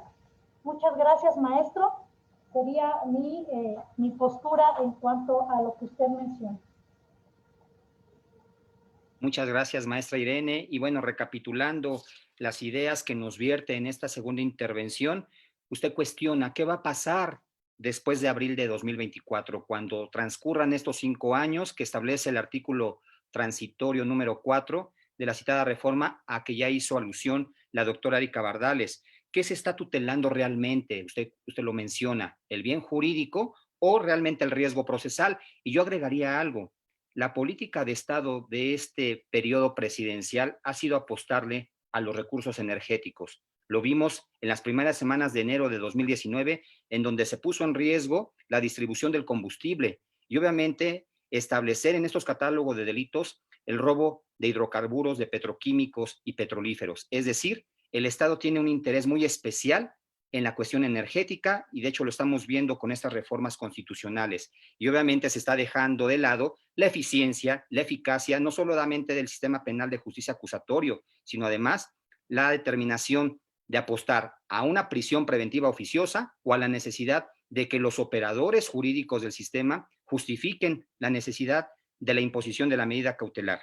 Ahora bien, usted menciona que debemos de requerir, necesitamos jueces valientes y que deben ejercer un control constitucional, privilegiando obviamente el artículo 1 y el artículo 133 constitucional. Dejar de lado esta pirámide kelseniana en donde se señalaba que la Constitución estaba por encima, incluso de los tratados internacionales, y obviamente establecer un bloque y un control convencional en donde se lleve a cabo una interpretación conforme, obviamente, de respeto a los derechos humanos. Esta reforma, usted lo menciona, violenta no solamente el principio de presunción de inocencia, sino también violenta el principio de contradicción y obviamente usted señala que lloverán los amparos. Y me da gusto que siendo colega, que siendo colaboradora, servidora pública, usted tiene un espíritu crítico.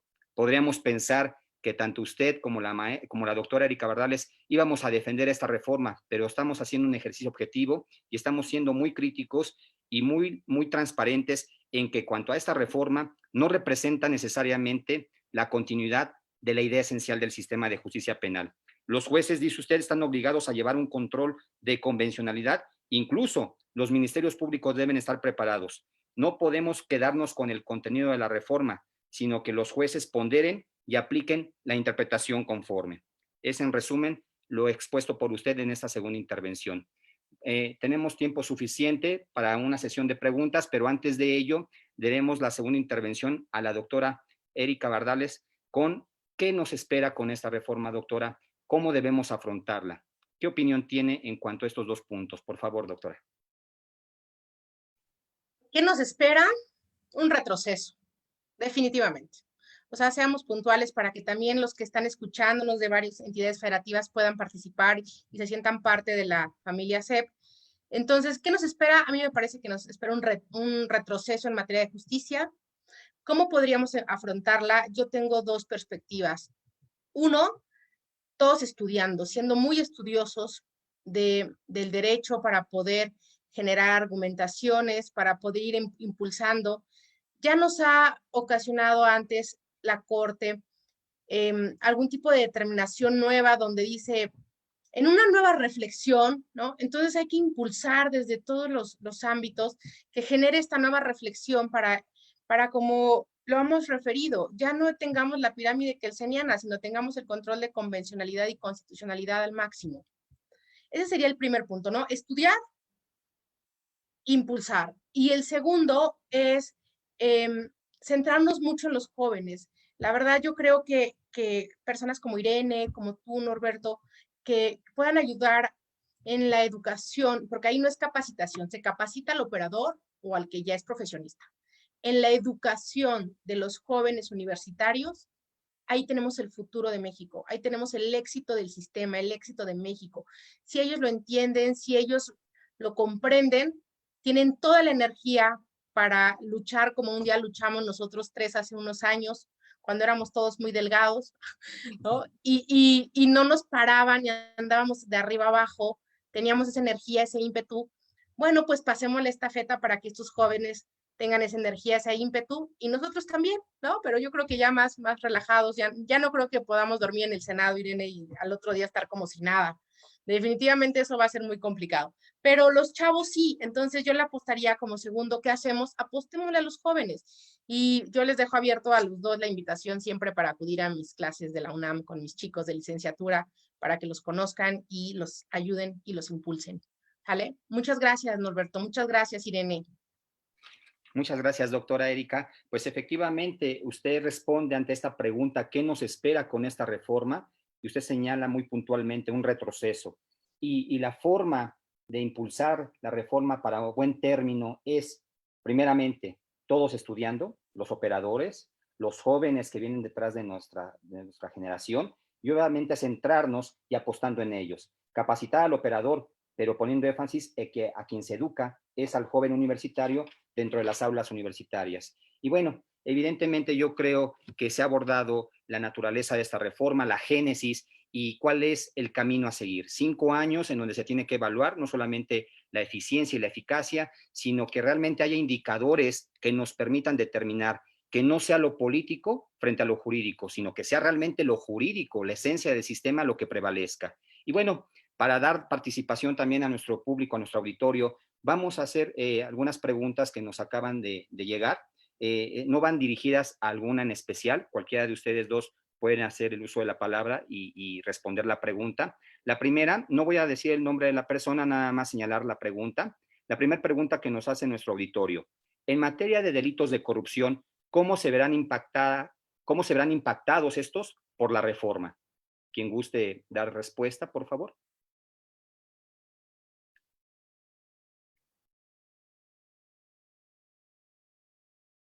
Ok, creo que soy yo. Pensé que igual era primero y después. Sí, claro. Ok, no te preocupes. En el tema de los delitos de corrupción, yo creo que tenemos que hacer un análisis aquí muy positivista y muy literal de la norma, ¿no? Y si la norma no nos dice que son de prisión preventiva oficiosa, entonces ni buscarle. Y no es porque no querramos, o sea, no es que nosotros digamos, bueno, pero es que la corrupción lastima fuertemente al sistema de justicia. La corrupción y un robo, todo lastima fuertemente al sistema de justicia. Pero me parece que no podríamos impulsar más prisión preventiva oficiosa, porque impulsar más prisión preventiva oficiosa sería tanto como decir, pues ya que venga la Inquisición, que nos diga brujas y que nos quemen la hoguera, ¿no? Entonces, en realidad, si vemos el catálogo que ahora nos ofrece la Constitución, pues no vienen aquí tal cual los delitos de corrupción. Entonces, yo creo que mejor ya no impulsarlo. Pero eso no significa que no podrían ser de prisión preventiva, porque los ministerios públicos, como Irene, como Norberto, seguramente bien filosos, bien estudiados, van a decir, no es oficiosa, pero es necesaria. Y entonces se van a poner a argumentar todo lo necesario de la medida cautelar. Y ahí está bien bonito lo del abogado, porque van a analizar, van a argumentar, van a razonar por qué es necesaria. La defensa tendrá que ser muy buena y decir, ¿por qué no? Y el juez tiene su función, que es razonamiento de la evidencia, razonamiento de lo mostrado en audiencia, razonamiento de la argumentación, y decidirá si se va a una prisión preventiva o no. Que ese es el origen natural de todo, o sea, todos los hechos que puedan constituir un delito y que exista la probabilidad de que lo cometió o no lo cometió, desde un robo hasta un feminicidio, todos debieran ser debatidos en tanto la necesidad de la cautela. Esa es la regla. Todo hecho debería ser debatido respecto de la necesidad de la cautela. Puede ser un robillo simple, pero ¿qué tal que sí necesita cautela? Pues prisión, ni modo, ¿no? O puede ser un homicidio doloso, porque fue de un muchachito que agarró el coche de mamá, de papá, se llevó a alguien y le pusieron dolo eventual, pero es un universitario de buenas calificaciones que cometió un error, se le hizo fácil y entonces ya se va a la cárcel y le echamos a perder la vida completa. Cuando podemos decir, pues sí, es un homicidio, sí es doloso, hubo un dolo eventual, el MP lo calificó así, pero no hay necesidad de cautela. Él va a la universidad, vive en casa de sus padres, tiene arraigo, no tiene un peso, no tiene visa, no tiene pasaporte, no tiene quien lo mantenga, pues ¿para dónde se va a ir? ¿Estamos de acuerdo? Entonces, esa es la regla de las medidas cautelares. No importa el hecho, todo debiera debatirse. Y no importa el hecho, todo podría ir a una prisión. Para entonces darle ahora sí al órgano jurisdiccional y a las partes esta maravillosa función del razonamiento y de la argumentación. Eso sería mi respuesta. Excelente, doctora. Muy buena respuesta. Y aunado a lo que usted acaba de comentar, me permito hacer una pregunta que da continuidad a lo que nos acaba de señalar. ¿Es una reforma modo para beneficiar a la Fiscalía General de la República o a las fiscalías de las entidades de este país? Como dijera la doctora Erika, creo que esa pregunta viene hacia acá, ¿verdad? Pues miren, pareciera que sí, honestamente sí. Creo que siendo objetivos, pareciera que es una reforma a modo, aunque yo les puedo asegurar que no hablo por mí, hablo por mis compañeros, hablo por los fiscales, de verdad. Tenemos fiscales de verdad que merecen el reconocimiento, porque en verdad tienen bien puesta la camiseta, y que también obviamente como dijo la doctora Erika, que por sus propios medios le han invertido a su capacitación, a su formación, a seguirse preparando y que vienen realizando un buen trabajo. Considero, y siendo objetiva, y es una cuestión únicamente de una ilustración, ¿no? Estamos en una cuestión académica y yo creo que a veces el problema no radica de cierta forma en el operador, pero creo que también es un hecho notorio que a veces, pues, los titulares o las jerarquías que en ocasiones tenemos que transitan por las instituciones, sabemos que a veces radica ahí el problema, ¿no? La falta de conocimiento, la falta de ponerse la camiseta, e inclusive hasta de hacer la propia empatía con el propio operador para comprender desde horarios de trabajo, cargas de trabajo, etcétera. Entonces, pareciera que sí es una reforma a modo, pareciera que es una reforma con la finalidad, vuelvo a lo mismo, ¿no? de no generar impunidad y asunto que tengas como chivitos, ¿no? Todos a la cárcel, ¿no? Y de ahí partir, ¿no? Vamos a tenerlos en la cárcel y después investigo, ¿no? Retrotrayendo el tema. Pero bueno, hay algo bien importante y que también hay que considerar que la prisión preventiva tiene que aplicar para todo aquel, como dijo la doctora Erika, para todo aquel que no quiera someterse de manera voluntaria a enfrentar su procedimiento. Creo que esa es la finalidad que busca o que desde un inicio en la iniciativa, en las reformas, en la exposición de motivos de las reformas al artículo 19, pues era precisamente la falta de voluntariedad, de voluntad por parte del imputado o del sujeto de no someterse al proceso, de ahí la necesidad, ¿no? Una reforma que puede ser cuestionable a modo, pero retomando lo que dice la doctora Erika, creo que sí partimos de una calidad, de un nivel profesional en donde cada sujeto, cada operador desde la trinchera en la que se encuentre va a realizar su trabajo con preparación y haciendo valer los tratados internacionales, los criterios jurídicos que aplica la Suprema Corte, que la verdad hay muchísimos. Podemos hacer un trabajo bonito y dar una calidad de trabajo desde la trinchera que yo represente, de calidad, ¿no? Y realmente decir, bueno, cada quien desde la trinchera en la que se encontró, pues hizo valer ese principio de contradicción, argumentó y justificó lo que tenía que justificar de manera objetiva. Gracias. Muchas gracias, maestra Irene. Y bueno, abona a lo que ya ambas han comentado, de que estamos hablando de una reforma que representa de alguna forma no un avance, sino un retroceso, y que obviamente ustedes señalan y ponen énfasis a cuestiones más de índole política, más de coyuntura, que a una cuestión de esencia del propio sistema. Hay dos preguntas más, no va dirigida a ninguna en particular, quien guste responderla.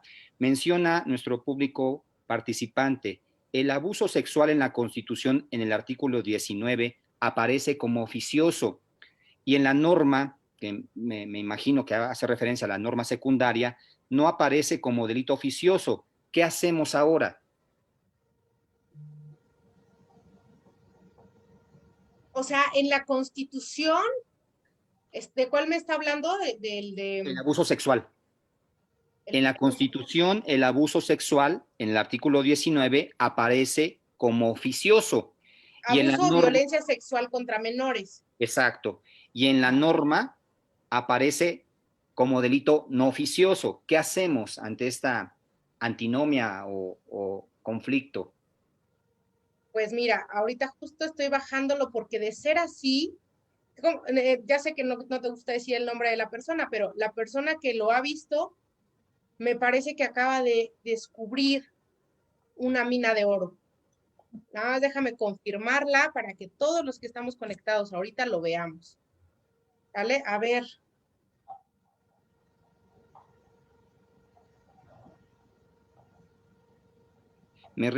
Aquí no precisa si la norma es la procesal, la norma secundaria. Me imagino que pudiera ser la norma sustantiva penal, el código de cualquiera de las entidades federativas. Hay esta discordancia. Sí viene, dice abuso o violencia sexual contra menores, o sea, sí viene. Yo pensé que, digo, no me queda clara como la pregunta entonces de a qué norma se refiera, pero de repente me dio la impresión, dije, a lo mejor no lo pusieron en el 167, dije, wow, pero no, ya lo encontré, sí viene en la Constitución y en el 167, entonces no sé a qué se refiere a su. Ok, muy bien, doctora. Y bueno, otra pregunta más.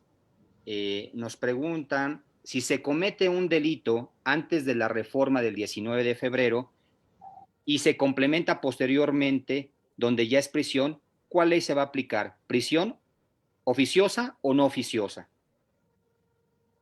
¿Gustan ustedes que les repita la pregunta? Dice, si se comete un delito... A mí me queda muy claro, tiene que ver con las reglas de aplicación de la norma, ¿no? Que las normas se apliquen en un tiempo determinado atendiendo al momento de los hechos. Entonces yo lo que te sugeriría es que si se cometió antes de la modificación, exijas el cumplimiento de la norma antes de la modificación, ¿no? Eso me parece que tiene que ver con el ámbito de aplicación normativo y el ámbito de vigencia de las normas, en tanto la retroactividad y la taxatividad. Entonces, eso me parece que es muy sencillo, ¿no? Se aplica al momento de los hechos. Muy bien. Una pregunta más. ¿Ven ustedes viable el ejercicio de una acción de inconstitucionalidad por esta reforma al artículo 167 del Código Nacional de Procedimientos Penales y que esa acción prospere en la Suprema Corte de Justicia de la Nación? No, porque es inconstitucional lo que no está en la Constitución. Y aquí está en la Constitución y lo que hacen es bajarlo al código. Por eso no tendría futuro. Mejor dicho, yo considero que no es inconstitucional porque, como dice la doctora, está en el ordenamiento constitucional. Inconvencional, por supuesto que sí, ¿no? Porque obviamente no se está considerando el tema de lo que establecen los tratados internacionales, ¿no? Aunque el límite lo pone la misma contradicción de tesis 293 de UNAM 2011. Aquí es justo donde considero que ya llegó el momento de revisar el contenido de esta contradicción de tesis mencionada, ¿no? Y que obviamente esta es una cuestión que constitucional es. Y que diga inconstitucional no es constitucional, es inconvencional. Muy bien. Pues no tenemos más preguntas hasta este momento. Quiero agradecerles a ambas su gran participación, su precisión, su puntualidad en cuanto al tema expuesto y también resumir con lo siguiente. Ustedes han referido, cada una por su lado, que esta reforma, más que un avance, significa un retroceso, que significa alejarnos del espíritu, no solamente de la reforma de 2008 y con la correspondiente entrada en vigor de todo el sistema en 2016, sino inclusive a la reforma constitucional en materia de derechos humanos del 10 de junio de 2011, que se violentan no solamente el principio de presunción de inocencia, sino también el principio de contradicción y obviamente el compromiso que tenemos los operadores, no solamente los ministerios públicos, los defensores, los asesores jurídicos y los capacitadores del sistema, sino además jueces valientes que apuesten a hacer un test de ponderación en donde tenemos que privilegiar la aplicación del artículo 1 y del 133 constitucional y un control no solamente de convencionalidad, sino un control de constitucionalidad difuso, en donde todos los jueces, incluyendo a los de las entidades federativas, puedan privilegiar el tema de derechos humanos con cualquier reforma legal prevista en el Código Procesal o en cualquier otra norma secundaria. También refieren que hay que apostarle nuevamente a la capacitación de los operadores jurídicos y, como lo señalaba puntualmente la doctora Erika, apostarle a la educación de las nuevas generaciones, aquellos jóvenes que hoy en día se encuentran en las aulas y que están aprendiendo, por lo menos de manera teórica, el sistema y que próximamente serán los aplicadores de lo que vaya a ser la consolidación del sistema penal de justicia acusatorio. Muchas gracias, doctora Erika Bardales. Muchas gracias, maestra Irene Nayeli. Y pues por mi parte, agradecerle igualmente al Centro de Estudios de Posgrado esta oportunidad tan valiosa de poder externar puntos de vista críticos, objetivos y muy claros de lo que significa la reforma del 19 de febrero de 2021. Ingeniero, muchas gracias. Al contrario, maestro Norberto Valle Valladares, como siempre un gusto y gracias a usted reunir a estas dos ponentes de excelencia como él es la doctora Erika Bardales Lascano, la maestra Irene Méndez, que con estos conocimientos nos han dado mayor claridad a lo que usted ya comentó en este momento. Esta reforma al Código Nacional de Procedimientos Penales, que es muy importante que toda nuestra comunidad académica esté enterada y gracias a ello, Centro de Estudios de Posgrado desarrolla estos espacios de análisis y discusión que son tan interesantes y que nutren semana con semana a nuestra comunidad. A nombre de la maestra Elsa Delgadillo Aguirre, directora general del Centro de Estudios de Posgrado, y del rector Oscar Ulises Delgadillo Aguirre, director de nuestra institución, nuestras infinitas gracias por esta importante participación. Esperando poder contar con su apoyo en una segunda parte o en un segundo conversatorio para nuestra institución. Y pues agradecerle a todos nuestros espectadores que semana con semana nos siguen atentamente a estos temas.